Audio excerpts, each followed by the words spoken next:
This week's On the Ledge podcast is here to lighten your load. Quite literally.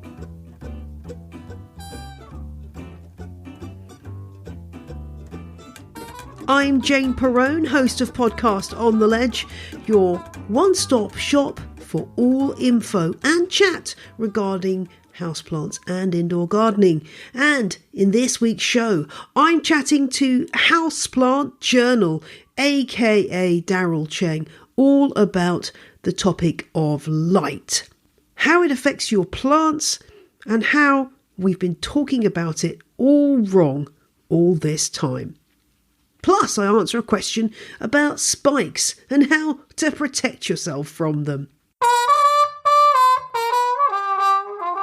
In the gap between this episode and the last one, On the Ledge celebrated its 7th birthday.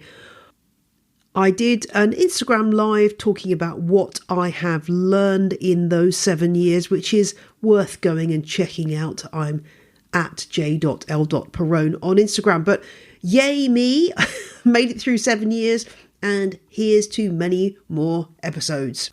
Thank you to Julia for becoming a legend and for everyone who supports my Patreon. And if you're a Patreon subscriber at the legend or superfan level, there's a treat waiting for you there in the form of a video podcast of an extra leaf where I talk to Darryl Cheng about light spectrums, and it's really fascinating stuff. So do check that out if you are eligible for that content. If you want to find out more about getting access to my Patreon, you can do that at the show notes at janeperrone.com. And there is a free trial period. So if you just wanted to join up to check out Darryl's wise words about light spectrum, you can do that too. Darryl Cheng is the author of 2 books, The New Plant Parent and his new book, The New Plant Collector, which comes out later this month. And when it comes to science-based houseplant care, Darryl is the GOAT. He knows his stuff, and light is something that he particularly majors in, and that's why he designed and produced his very own light meter. I've got mine sitting here. I bought this from his website, and just for transparency purposes, I bought Darryl's light meter a couple of months ago ahead of this interview. I paid for it with my own money, and I think I might have got a discount code, but I did buy it rather than being given it as a gift. And I wanted to do that so I could properly assess it and give an honest opinion of what I thought. So this isn't a puff piece for Darryl's light meter. It's a really in-depth look at light. We do talk about his light meter because, in my opinion, it is the only light meter that I've come across that is really aimed at people like you and me. So not professionals working in production greenhouses, but people who've got to assess the light in their living room and their plant room and their basement and under their grow lights. So there's lots of advice here about how to use a light meter generally, what Darryl's light meter can offer, and how to assess your light if you don't have a light meter and just want to understand the principles of improving light for your plants. We cover it all in this episode. So let's dive straight in to my chat with Darryl Cheng.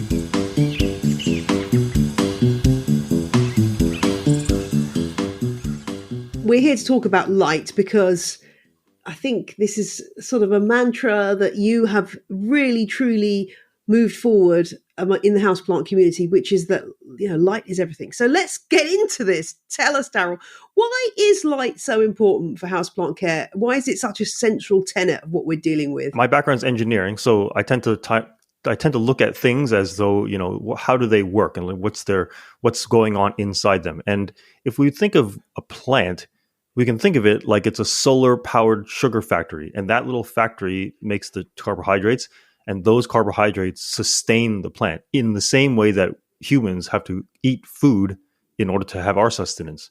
So that means if a plant is in a poor light situation, we need to think about it. If we really want to empathize with the plant, we have to think about it as this plant is not producing a lot of food for itself. In other words, its sustenance is very poor.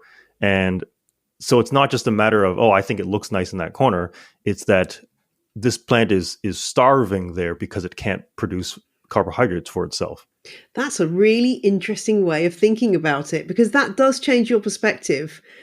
That said, there is a lot of, I don't wish to use a really rude word here, it's a lot of baloney, if I can use an American phrase, spoken about light. And I'm sure I've fallen into these traps in the past of talking about light in a way that's pretty fuzzy. Why is that?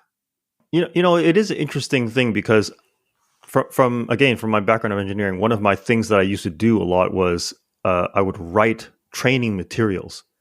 And so it's like, how do you train someone to use, I don't know, like a software properly? You have to give them the right foundation and the right, I guess, mental model of how this thing works. And the thing with light is that because humans, our experience of light is just, okay, it's I can see versus I can't see, then the wordings that we use for light tends to be just very broad strokes that sort of make sense to you as your sense of light, but it doesn't actually translate into what's important for the plant. And so one very key thing about it is that we often talk about light from a sense of from a definition of brightness, right? So whether it's bright or dim or whatever, but plants really need us to understand it in terms of total amount of light received. And if I'm even going to replace that word in that second sentence to be photosynthetic active radiation, that's what the plants care about, which is PAR photons, right? So we tend to confound all these definitions together in just one word, light or sun or no sun. But for a plant, there's a lot more subtlety and detail that needs to be unpacked. Otherwise, we'll think that 1 foot from a window is the same as 2 feet from a window, which, by the way, is not the same, right? And without that detailed understanding, then our sense of what's okay for our plants indoors just becomes very fuzzy, and we don't really link the problems that our plants are having to light. And instead, we just go to the behavioral, like our personal behavior problem, which is, oh, did I water it correctly? Am I watering too much or too often? Am I giving fertilizer or not? It turns towards the things that we do, but we're not thinking about how much light is it receiving. And we can't because we don't have a good concrete objective sense of light. And I guess our eyes are playing a role here in that, the human eyes are doing a completely different thing to a plant leaf in terms of we are designed to mitigate excess, or, our eyes adapt, right? So that makes it quite hard for us to actually measure this stuff and to tell when something's, we don't have that same measurement that the plant's got, right? Right, exactly. And that's actually what makes it so that our intuition about light is completely wrong, because if it were if it were correct and more aligned to the intuition, so to speak, of a plant's sense of light, then we would feel literally hungry on very dark and cloudy days, the way a plant is hungry on a cloudy day, and we would feel very full on a nice bright cloudy or bright sunny day. For like, that's the intuition, right? Versus a human intuition is just, oh, I can see easily, I can see clearly, or oh, it's a little harder for me to see. That's all we can say about light, because it's just our sense of whether we can identify the objects in our surroundings, not our sustenance or metabolism. And our terminology for light is really quite limited in terms of the obviously, if you're an engineer or somebody who deals with this stuff, in terms of light, you have a lot more jargon and terms that you can use. But us regular folks, houseplant folks, as you say, it's just a sunny place, bright, indirect, that old saw. We've gone into this. That word. So, I think this is where we get to the point where we realize that a light meter is a good thing. We're going to get onto your light meter, which I have purchased. So I've for full disclosure, I've bought this with my own money. I did get a discount code, but I have bought it, and it's important to me to do that because that way I can genuinely give it an honest review. And it's it's a really useful piece of kit. I did already have a light meter, but comparing the two, I've found yours to be smaller, easier to use. It's great. We'll get onto light meters and what their purpose is, but what is the way through this light problem that we have? Is the answer get yourself a light meter, start to understand these different terms, these different measures that we can use for light? Do we need to go down that road? What are the alternatives? So I would actually say that we already are living through that alternative, which is most people don't think of light in this way. They don't have a light meter and they just grow their plants, some successfully and others maybe not.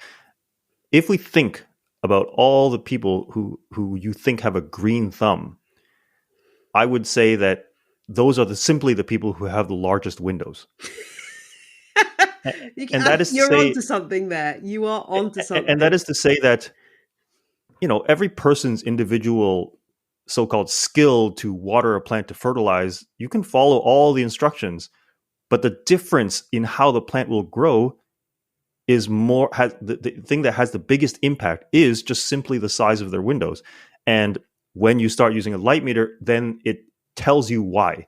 So what I'm saying is the reason why we're living through this with people with no light meters is that they are attributing the satisfaction of their plants to, maybe I overwater, maybe I underwater. Oh, I tend to underwater. Oh, I don't have enough humidity.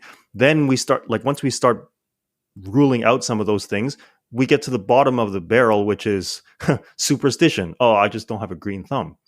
But I'm saying that superstition can be replaced with my windows don't provide high enough DLI for this plant to grow in a way that I like. Absolutely. I mean, just to say there, before we talk about DLI, interestingly, I posted something on my newsletter about how fiddle leaf figs, Ficus lyrata, are like the worst figs for vast majority of people because they're just, they need so much light. And it was really funny because I got a few emails from people like, well, I actually find this a really easy plant. And every single person lived in Florida or California. I was like, well, that's why. Because you've got really good light. You've got that's the thing this plant really needs. You're probably living not like in the UK or somewhere where there's like small, dark windows, but somewhere where there's a lot of light and the architecture is such that you probably have very large windows. Anyway, so yes, I would totally back that up. Tell me about DLI. So DLI stands for Daily Light Integral. And so earlier when I talked about the distinguishment of brightness versus total light received, the unit or the way that we quantify this is called daily light integral, which very simply just means the total number of photons received over a 24-hour period. And of course, there's a lot more detail in there, such as when I mentioned earlier, photosynthetic active radiation. It's just to say, it's not just any photons. We care mostly about the photons between 400 to 700 nanometers, which is also our visible spectrum, right? So that means, here's the complicated thing, which I'm sure you can now guess, is that natural light through a window, the levels will change all the time, right? Because the sun is sometimes shining, like you can see right now, sun's shining on my window, creating this nice little rainbow here behind me. You've got a literally surrounded by a rainbow, Darryl. It's absolutely, you're talking about light and it's like you're some kind of light being. Yeah. It's like, I know that, right now during the day, because the sun is hitting the window pane, which has little diffraction things that make a nice rainbow. But then other times of the day, the sun will move away and it's getting, I'm just looking at the brightness of that patch of sky. Sometimes there'll be clouds rolling in. And so right away, in order to actually capture this DLI for natural light setting, it requires something that logs the data over time. And then you even have to look at your Excel spreadsheets, which is what I've done before. So that's always going to be a very highly changing quantity. And a light meter only tells you at that moment, how much light is hitting it at that moment, right? And so brightness, here's a little like analogy to help you think of it.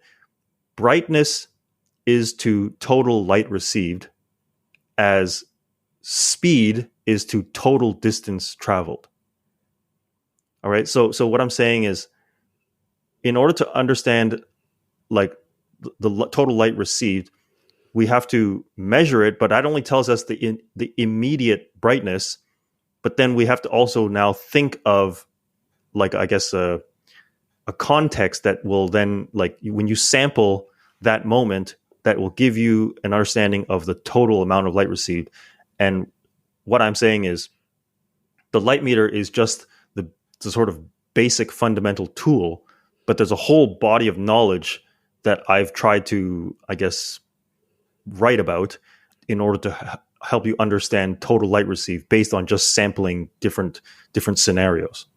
Absolutely. And, it is worth, I mean, I've done this with and without a light meter. Like, if you spend a whole day in a single room and on a fairly bright day where there is, you can see the shafts of light coming in, it is really fascinating to see the way the light moves around the room. And I've certainly done that in my south-facing room, where I've sat there the whole day working and been able to see the light move from, one side of the room, then it hits the monstera, and then it's on there for a while. And then it it does actually hit in that particular room, because it's a large bay window. We have to look at the size of the window as well, right? It hits the back wall where the aspidistra is. And then it comes around and hits the sofa, and the dog wants to climb on the sofa to get the sun. So you can start to get a sense of that, combined with the light meter, getting a sense of that overall picture, as you say, which is so interesting. This is where the light meter comes in. I've got your light meter in front of me. Tell me about light meters. Can you guide us, for people who've bought a light meter and maybe they're not quite sure how to use it? First of all, back to the whole thing about basic tool versus the full knowledge, right? I want to preface this to say, you, in the context of building a house, let's say you have a measuring tape. That's the basic tool, but building the entire house requires a lot of other skill. But you still have to have the measuring tape. So in the same way, you have a light meter. It will tell you how bright is it right now. But there's a lot of extra knowledge that then says, to answer the question, is this enough light for the plant? Right? So that's what I'm going to kind of explain right now, which is that we have to make sure that we break out and separate the context of natural light through a window. Because earlier I talked about different scenarios, right? So one scenario or context is natural light through a window. That's one context. And I'll explain that in another one in a moment. But the next context that you're most likely to deal with is purely using grow lights. Okay? And then the other two contexts, which are more geared towards professional growers, would be like greenhouse light settings, and lastly, outdoor gardening.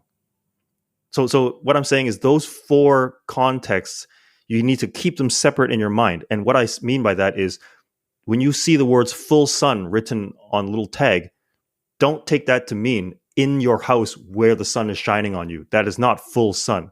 Full sun is outside, no obstruction, as in like no clear obstructions like a window, and 6 or more hours in a garden. That's the context of full sun. So that's the gardening one. But now we're going to go back to the indoor context. The context of the indoors is, there's two parameters that you care about, right?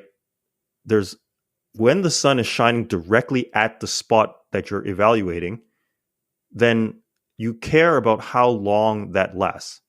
It could be 1 hour, it could be 2 hours, it could be 0 hours if you just happen to have obstructions that don't let you see the sun.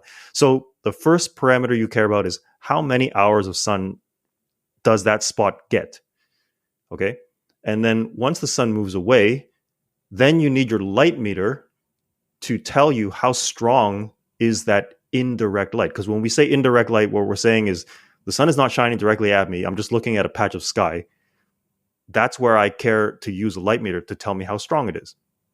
Now, that in effect is basically saying, how big is your window? Because clearly the bigger your window and the sun is not shining directly through that window, then you're seeing more of the sky, and that translates into a bigger number on the light meter.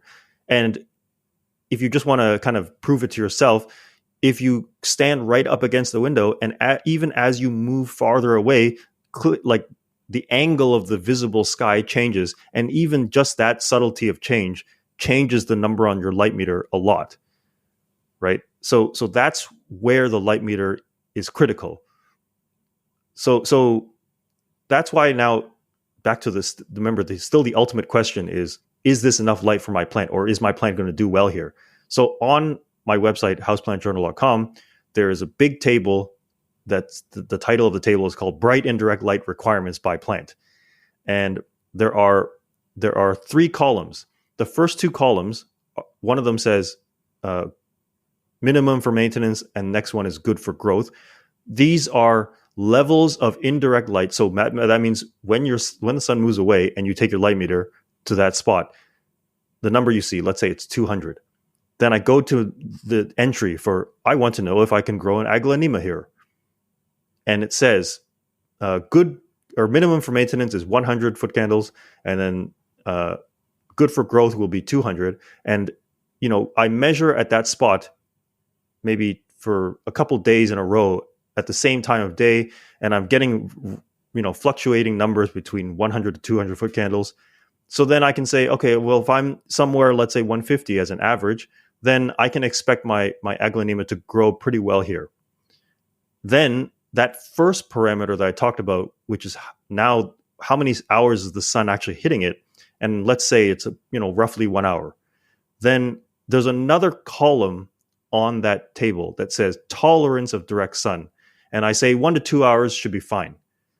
So then that means I can keep my aglaonema here, and I don't need to, let's say, block it with a curtain or move the plant farther back. Now, I know that I've just said a whole mouthful, like a big long paragraph here. But the problem is, if I just said bright indirect light and left everything else to interpretation, then a lot of times the interpretation is, oh, I should never let the sun shine on this plant. And then you'll end up putting the plant really far from the window. But then go back to the objective measure. Measure the light, the indirect light, when you're so far from the window, and you'll see it's not going to be close to 200 if 200 is only available, right next to the window, right?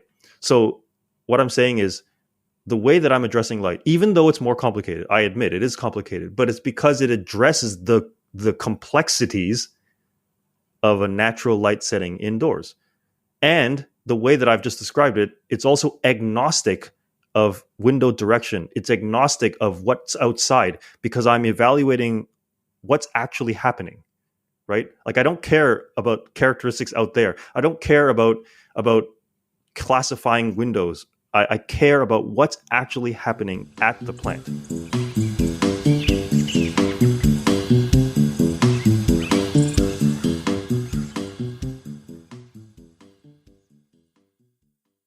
On the Ledge this week is supported by TrueLeafMarket.com, the place to go for seeds from veg to herbs to flowers to microgreens.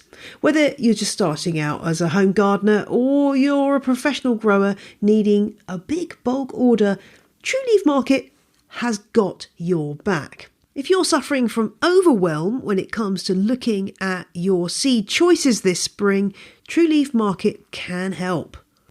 True Leaf Market's brand new guided shopping quiz is brilliant for helping you narrow down your veggie choices, based on things like where you're growing, your skill level, and even your preferences for different types of vegetables, for everything from watermelon to cabbage. And if you're new to seeds, I'd also recommend checking out True Leaf Market's free downloadable gardening guides for veg, herbs, microgreens and cover crops. Plus, there's free shipping on all orders over $75. Visit trueleafmarket.com and enter promo code OTL10, that's OTL10, to receive $10 off your purchase of $50 or more. Visit the show notes at janeperrone.com for links to that quiz I mentioned, as well as the downloadable guides and full terms and conditions. So visit trueleafmarket.com and enter promo code OTL10 to receive $10 off now. More from Darryl shortly, but now it's time for Question of the Week, which comes from Sally. And it came in the form of an email entitled Thorny Question.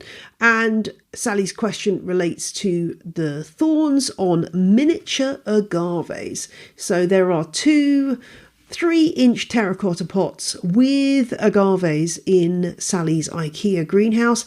And Sally has noted that these thorns are lethal. And she's put lethal between asterisks to emphasise the fact that she really means it. Sally's wondering if there's any disadvantage to the plants if the tips were snipped off. And writes, aesthetically, I love the look, but ouch, they are testy plants and in a small space. One little point here before we get started on how to deal with these spiky bits. Officially speaking, these are not thorns, they are spines. What is the difference?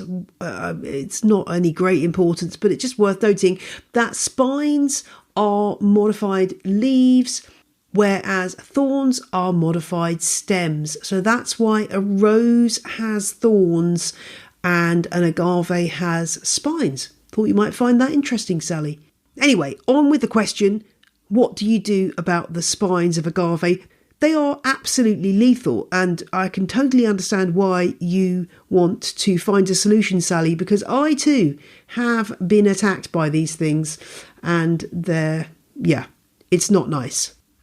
So I guess the question is cutting off those spines going to be detrimental to the plant in any way, and balancing that against the risk of you getting an eye poked out, or indeed, as I saw when I was looking around Google Scholar, there was a paper about a young guy who was experiencing problems with mobility, and it turned out that he had an agave spine in his spine. So yes, this is not worth messing around with. The good answer is that yes, you can chop those spines off using something like secateurs. They are incredibly tough, so you probably will need something stronger than a pair of nail scissors. You can chop them off, it's absolutely fine. Just when you're looking at the spine, make sure that you're not cutting into the soft fleshy tissue of the leaf and that you're just chopping off the spine. And if you're nervous, you can just do it in 2 segments so that you don't take too much away. But definitely, yes, you can cut the spines off your agave, no problem. It is done very, very frequently in outdoor landscaping schemes in parts of the world where agaves grow all year round outside, for safety reasons apart from anything else, and your plant will be absolutely fine for it. If you really don't want to remove the spikes, what you can do is add a piece of cork. I saw this done when I went to the Isle of Wight, which is a small island off the south coast of England, and they had lots of outdoor agaves there because the climate's very mild, and in more public places the tips, the spikes, would be topped with a cork. So you could certainly try this, Sally. If you don't want to remove those spines, you could just stick a cork on the end, or a piece of cork, as they're small ones. A section of cork that you cut up would work particularly well. I appreciate that aesthetically maybe it's not doing it for you, but if you wanted to keep the plant intact, as it were, that would be an option. And if you're interested in more agave content, do check out On the Ledge podcast episode 59, where Dr. Colin Walker, who's an expert in agaves, talks about these and aloes and some other succulents in a really nice interview. So I'll put a link to that in the show notes if you want to expand your agave knowledge. If you've got a question for On the Ledge, I'd love to hear from you. Do drop me a line to ontheledgepodcast@gmail.com. Now, though, it's time to get back to my chat with Darryl. Let's imagine we're taking our light meter and actually using it. The first day I got this, it was the depths of winter, I think, when I received this. And I got very depressed because I turned it on and I went round when my plants were. I was like, okay, it's hardly even getting past 0 here. It's really, it was it was probably like 4 o'clock in the afternoon, and it was a depressing scenario because I was thinking, gosh, My poor plants. This is miserable. I immediately went to flick on a couple of grow lights that I had neglected to put on because I realized that I was, my plants were probably like, why? Is there any particular way? Obviously, there's a big silver dome on here, which I presume is the sort of the sensor. Is there a particular way I need to hold? Do I need to hold it horizontal, vertical, pointing it towards the light? How do I actually use the light meter to make sure that I'm getting accurate readings and getting a sense of what it can do? So in fact, the silver mirror dome is just a mirror. Oh, okay. And the reason it's there, it's so that when you are measuring something, so the actual sensor is the white dome. And what happens is when you, like, actually I can do it right now. Like if I'm measuring something that I see the number 73, 74, then I can look at this dome and say, why am I seeing 74? Like, what is in my surrounding environment that's giving me 71? Well, look at this big bright spot here. It's because I have a light shining on me, right? And in most cases, if you're doing it by window, you'll see like the reflection of the window.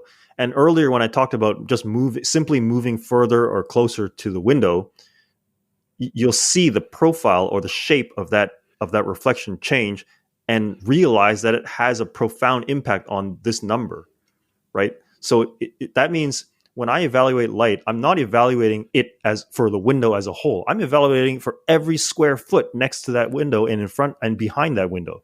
Every square foot of the area where you can put a plant is going to be different. So you're not just going into the center of the room and holding the light meter and going, oh, it's 100-foot candles here. You've got to go in a bit more depth, right? And presumably the more measurements you can get over time and in different spots is going to add to the accuracy. Yes, but it's more like add to your sense of this area typically gets such and such levels, right? And on my website, which I think I need to maybe make it a bit more clear, it's that, you know, you don't need to care if the difference is between, you know, 150 and 160. That's not going to make a difference. What makes a difference is the like average range. So in the ranges that I've kind of specified, it's, you know, under 100-foot candles. If it's always under 100 and maybe coming close, then you're kind of at the scraping the bottom of the barrel here. Between 100 and 200 is the next sort of level. And then 200 to 400. Now, the reason why that range got bigger is because the bigger your window is, the more the variance is going to be, right? And then the last range is 400 to 800. And if you're in the 800-foot candles of purely indirect light, it basically means you probably have floor-to-ceiling windows across spanning the whole wall, right? A lot of modern apartments or condos have this, you know, because they just give them floor-to-ceiling windows.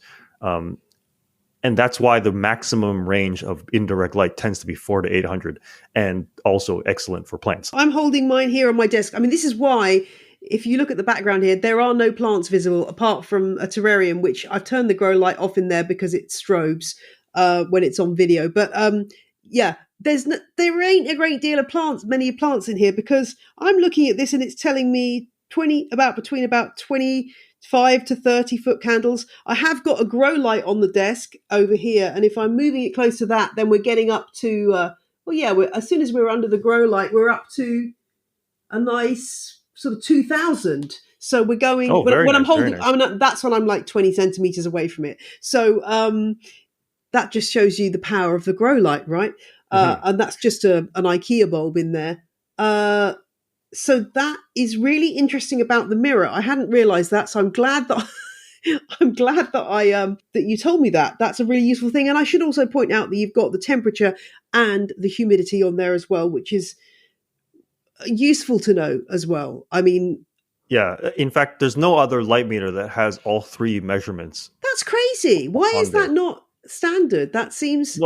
because I think, you know, when they make devices, they just make them like, because a device like a light meter is so specific to, I mean, usually for, you know, workplace design, it has to be brightly lit enough. If they're doing like, you know, factory work or something on the table, then it needs to be a certain brightness for them to see comfortably, right? and that's the first usage of light meters, the typical first usage of light meters, right? Then, of course, when it comes to plants, whenever you start with the most, let's call it commercially viable use of growing plants, we're talking about like agriculture. So agricultural levels of DLI are well beyond what you need for houseplants. So they need more specialized light meters for that type of growing. Whereas with houseplants, as I mentioned, you're dealing with much lower light levels in terms of what's practical. So you don't quite need like light meters in the hundreds, several hundreds, or thousands of dollars, even, right? Actually, I did want to address one thing that I didn't talk about, which was you asked like exactly how do you orient the light meter in order to make the measurement, and really, so if you think about this as just telling you how bright is it right now, like how many, like how is the light sensor catching photons, then you just have to imagine that if you orient this differently, that's just going to be the leaves oriented that way in order to get the highest number, right? Which is why, of course, your plants lean into the windows, because if the highest level of light is when you turn towards it, then the leaves are going to orient themselves to be as orthogonal as possible, right? So in fact, you don't have to always hold the light meter a certain way. Just go around where the leaves are, and that will tell you the range that you're working with for that plant. Designing a light meter must have been a blast. I'm sure there were some challenges, though. What did you actually learn from designing your very own light meter? Mm-hmm. So here's something interesting which I learned, and that is that when you're designing something for a specific purpose, you really have to know, I guess, that the science like very deeply behind it. Otherwise, manufacturers can only do things as specified, like by the specifications. But then when you test it and it's not behaving in the way that you know based on the science, then you have to have, I guess, the knowledge to understand how to correct this. Now, that's all very conceptual, but let me tell you exactly what happened with this light meter, which is that light sensors, like I'm talking about the electronic chips, they just catch photons and any photons, because remember I said visible photons is what we care about for plants, 400 to 700 nanometers. Now, here's a little trick you can do to sort of test for yourself is when you take a remote, like your TV remote control, and you press the buttons and you look at the front where the thing, like the thing that actually sends the light out, you won't see any light because it's infrared light. But if you take your phone camera, and presumably doesn't have infrared light filter, and you point it towards the camera and you look at it, you'll see like a little kind of purplish light flashing, right? So there is infrared light that's invisible to our eyes, but it's still photons. And when I first designed this meter, they just put the sensor in there raw with no filter in front. And so what was happening was I was noticing much, much higher numbers than what other light meters were telling me. And then I took a remote control and pointed it at the sensor, and it shot up like crazy. And then I realized, oh, it's not filtering out the proper wavelengths. And so then I had to go and source a UV and infrared filter so that it cuts off anything that's higher than 700, lower than 400, so that only the photons between 400 4 to 700 are captured by this sensor. And so that's an example of something that if I didn't know, like that's what the science is going on behind with the circuitry, then I might have produced an inaccurate meter. Now, one of the things that also, I mean, I have not taken this up, but I do know that when people buy this meter, I'm sure I remember getting an email about your workshop. You do offer people a workshop for learning about their light meter, which is obviously, like, as we've seen, like I didn't know about the mirror. So clearly I needed to go on your workshop. Why did you decide to offer that?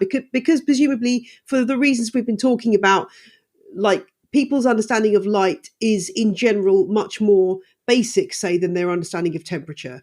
So you need this you need an extra insight.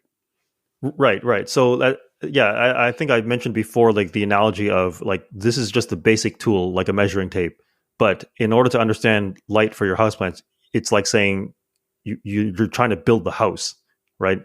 So just having a light meter, yes, it will tell you the brightness, but understanding how to interpret those measurements and even how to do the measuring itself is an area that I think no one really talks about. Okay, especially with natural light. Now let's move just quickly to the context of grow lights. Grow lights are in fact a lot simpler. So if we think about the analogy of speed versus total distance traveled, right?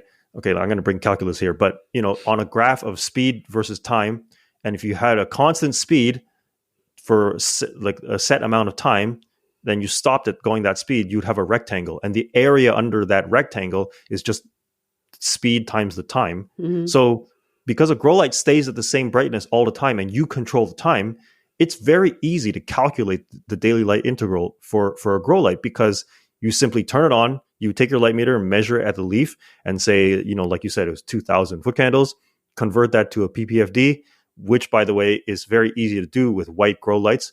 Then multiply by the time you keep it on, and then you have your DLI. Whereas because for natural light, the number keeps changing. You cannot just multiply it and get the same number. Yeah, I mean, I guess that's the joy of grow lights. As you say, you can program a smart plug and get them set up for a set number of hours, and you can concretely say exactly how much light your plant is getting. Exactly. And one thing I will caution about grow lights is that there are tons of people who advertise or even promote using grow lights, but not one of them, maybe a couple of them, talk about measuring it. So to me, that's the same as telling someone to bake something, but not knowing what temperature it's set at. Mm-hmm. Because as we saw with the light meter, every inch that you change the distance from a grow light changes the number on the reading so much. So that's why sometimes I get questions of people who are saying like, "Oh, my plant's doing so poorly, even though I use grow lights." And then I say, "Show me a picture," and it's like a grow light 5 feet away, like a weak grow light 5 feet away from the plant, thinking that that's supposed to make a difference. But of course, be objective and measure it from 5 feet away. It's like 20 foot candles. And then I can tell you, well, your plant's hardly getting any light. Yeah, exactly. The distance is vital in this calculation. Now, not everyone obviously is going to be, I can't remember how much your grow light retails for. Grow lights are, is it $90 or something? I can't remember. Tell us the price of it. 99 US. Which is it's a really good investment, I would say. But obviously not everyone's going to have the budget to have one of these. Perhaps it goes on the Christmas list. But if people don't have a light meter, it's just not something on their schedule, financial budget wise. What can we do using our eyes or any other tools we might have just to get a better idea of light in our particular homes? Yeah, I think it's not as much get a better idea, but rather just put your plants as close to the window as possible and realize that your plants will grow differently from someone else just purely based on simply the size of your window and how many hours of sun hit the plant.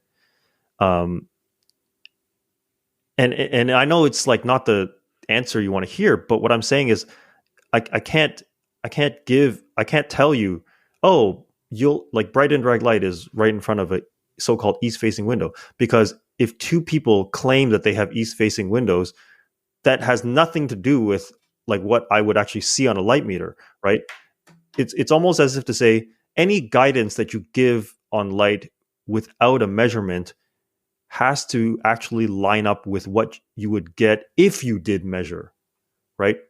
The best example of this is that outdoor gardeners, their parameters of full sun, part shade, and full shade are all based on a common metric of hours of sun exposure, which does line up correctly with DLI. But bright indirect light versus medium versus low has no correlation to DLI, and it also has no similarity between two rational people who say I have bright indirect light. There is no guarantee that they actually have the same DLI Yeah. versus two people who say I planted my outdoor plant in quote unquote full sun.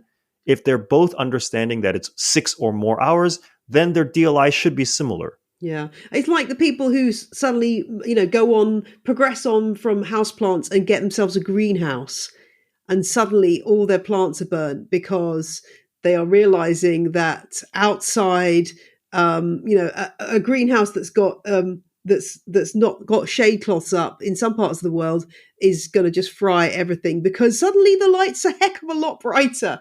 As you say, that's a big difference. And on top of that, if their approach to watering is also what I would call the poor approach, which is a specific schedule based on the plant type, then that situation is going to ruin their plants. Whereas I talk about watering as being based purely on observing the soil dryness. So if your Monstera, let's say, you water it whenever the soil reaches about halfway dry. Well, if you put it in a greenhouse, it's going to reach halfway dry in 1 or 2 days. Then you will keep up with watering. Maybe a longer term problem would be leaf bleaching. But what I'm saying is, at least with the watering part, because your so-called watering algorithm adapts to the situation, then you won't get messed up by when the situation changes. Versus if you just had a rote schedule, then if you change some other parameter and your own internal algorithm doesn't change with it, then that's where the problem, as you said, of plants burning up in greenhouses. That's another whole episode, watering. But it's been Yes. really fascinating to talk to you about this. I should say that there's going to be a transcript up at janeperrone.com, which I advise people to go and read, because obviously there's a heck of a lot of information that you've imparted there that's really, really valuable. And I'll put all the links to all the things you've talked about, that table and so on, in those notes as well. It's been a delight to talk to you about this subject, and let's hope that if even one person sees light in a different light today, then you've done your job, Darryl. But thank you so much for joining me today. Yes, thanks, Jane. It's been a pleasure.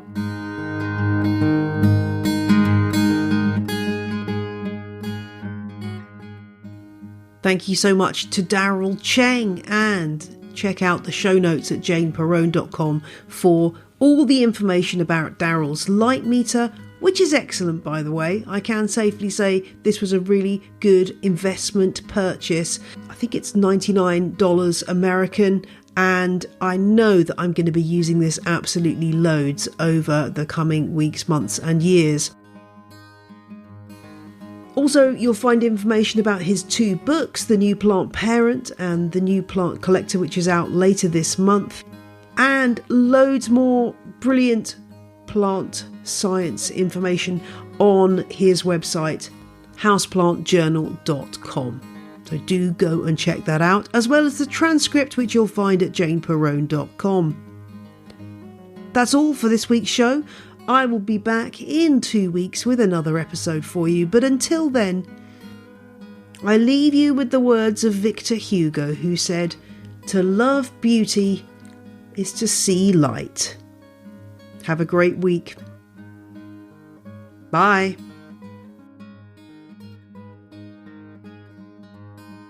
The music you heard in this podcast was Roll Jordan Roll by the Joy Drops, The Road We Used to Travel When We Were Kids by Komiku, and Dead from the Beginning, Alive to the End by Dr. Turtle. All tracks are licensed under Creative Commons. Visit the show notes for details.